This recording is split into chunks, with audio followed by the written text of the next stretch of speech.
I really feel like this time period is going to be a time where we get to challenge a lot of what has been. Yes. As you described, like we've got a lot of mistrust that's here, a lot of non-belief, a lot of doubt that's coming, a lot of fear around our institutions and everything else. It's a time where people are speaking up. We talked, I think, on our last call that our consciousness is actually evolving, even though we're creating a lot of problems with that. We're actually speaking up. We're standing up for ourselves. We're realizing that things aren't okay. We don't just want to sit back and be a sheep following everybody else.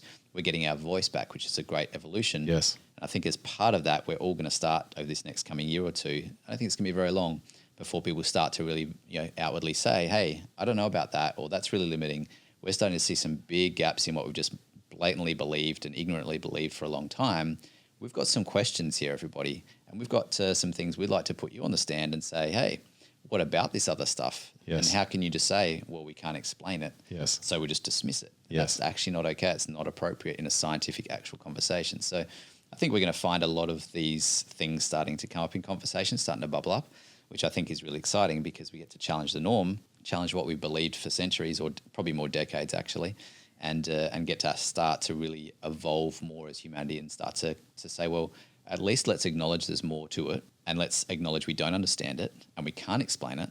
So what are we going to do, science community? Yeah. Let's go study it. Yes. Great.